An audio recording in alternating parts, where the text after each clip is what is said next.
Hey guys, Chris here with Strength and Steel Reviews, and today I'm giving you my full 1-year review of the SquatMax-MD by Titan Fitness. This has been one of the more unique additions to my home gym. It's a vertical belt squat with a lot of hype, a lot of steel, and a pretty reasonable price point when compared to much of the competition. After a full year of weekly use, I've got some thoughts. Let's dive in. All right, so I've had the standalone version of the SquatMax-MD for just over a year now. I use it about once a week. It's not a daily staple, but it is a consistent part of my lower body training. It lives quietly sandwiched between my Repathina rack, my RitFit leg press, and my treadmill. But for the sake of this video, I've dragged it out into the light for its moment of glory. So behold, here it is. I've always wanted a belt squat, mostly because I dreaded barbell squats and I wanted an excuse to avoid them. But beyond my overbearing fear, belt squats are notoriously good for building lower body strength without the spinal compression of traditional barbell squats. They're a solid option if you've got back issues, cranky shoulders, or you simply want to train your quads without crushing your spine. Initially, I was leaning toward the SquatMax-MD because it struck the right balance between simplicity, functionality, and affordability. When compared to the competition like the Pit Shark, the Rogue Rhino, and some of the other more expensive alternatives out there, the SquatMax-MD stood out for its minimal footprint and true vertical loading, all without requiring any cables, any pulleys, or anything complex. No complicated rigging, nothing. It's just a platform, a loading column, and then gravity does what gravity does. So after listening to Coop and Gluck speak so highly of it, I was convinced and I went for it, as I am apt to do, and a year later, here we are. I should also make a note as to the SquatMax-MD's versatility. Now, I've seen some other channels like Gluck showcase lunges and rows with the SquatMax-MD. I'm sure you can do that, but for me, when I buy a belt squat, I buy it to squat. So this review is based exclusively on the SquatMax-MD's ability to perform a squat. I know a lot of you like to make the absolute most out of every piece that you have out there. You like multifunctional pieces, so do I. But for me, this belt squat serves primarily as a belt squat. I think any other movements that you can perform are dramatic afterthoughts, but that doesn't mean that you can't get creative and make them more profound thoughts. They don't need to be afterthoughts, they are to me though. So, first question to be addressed.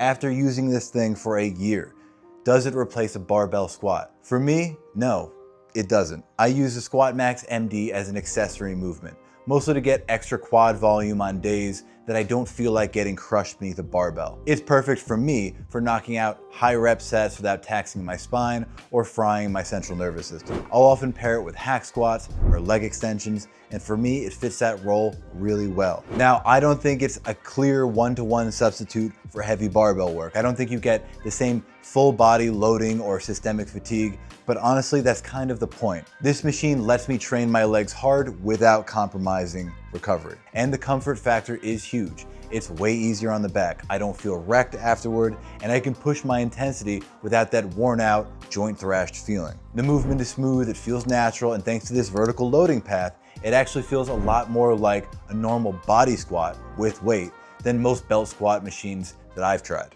Okay, so how about the build? Is this thing gonna hang around? Well, yes, it has for me, and it certainly should for you. I really appreciate the simplicity of the SquatMax-MD. I really do. I can't state that enough. In a world of cable systems, counterweights, and machines that look like they belong in a Transformers sequel, it's refreshing to have a piece of equipment that just does what it's supposed to do. No cables to tighten, no bearings to grease, no fussy adjustments. You load it, you squat, and it works every time. That kind of reliability matters when you're training alone and you want zero distractions. The SquatMax-MD is built like a tank, and it stays planted under load, which adds to that confidence factor when you're deep in a heavy set. You're not babysitting the machine, you're just focused on training. And for a piece of equipment that costs far less than most of its competitors, to me, I think that's worth a lot. Now, something else I've really come to appreciate, and if you have a home gym, you know the struggle, plates tend to live on whatever machines they're used on. So the fewer plates that you have to strip off your leg press, or in this case, your belt squat, the better. You'll be surprised how little it takes to get your quads screaming on the SquatMax. A couple of 45s or 35s, and at least I'm cooked. That's the benefit of true vertical loading. The weight travels straight down through your hips with no pulleys, cables, or leverage to help you. What you load is what you lift. It's raw, it's direct, and it's brutally efficient. And the box squat seat, do I use it? Well, yeah and no. I don't use it for squatting, but I do use it, mostly to sit on between sets and to contemplate my life choices. If you do box squats, then yeah, this is good to have. But for me, it's for resting, clipping my belt into the machine, and yeah, wondering what could have been. All right, now let's talk about the stuff that's not so great, because no piece of equipment is flawless, and the SquatMax, unfortunately, is no exception. First up, let's discuss the cutout width. The slot where you drop the weight through that loading column is just a little too wide. And while there is a front platform panel, which is designed so that you could bring your feet closer together, I almost never use it.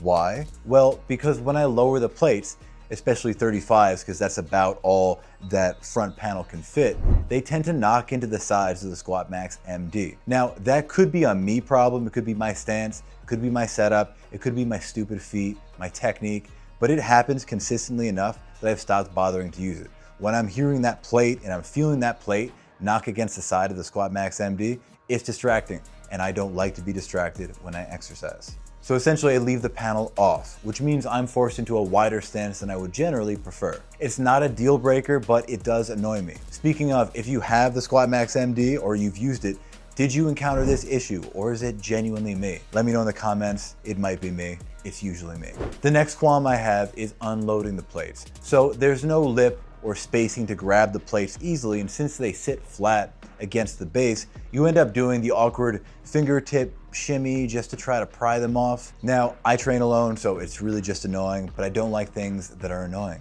even if it's just me. Last thing would be these 1-inch holes. So Titan Fitness has drilled 1-inch holes into parts of the frame, which immediately made me think, nice, attachment points, but they don't go all the way around. They're just cut into small sections. I really wish they did. It would have opened up more options for storage or more creativity during setups, because home gym owners like to get creative.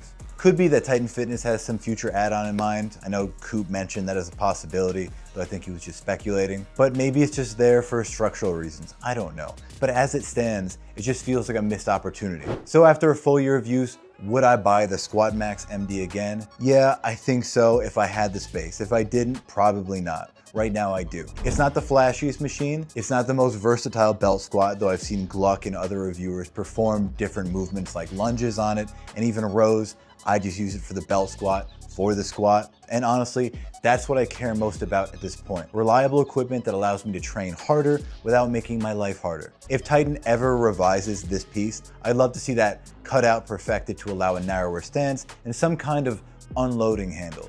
But as it stands now, I would still consider this piece a winner. Now, if you've got any questions about the SquatMax-MD, or you want to tell me my feet are stupid or that I do everything wrong, let me know in the comments. Otherwise, take care. Thank you for watching. Stay strong, stay steely, and I'll catch you in the next one. Adios.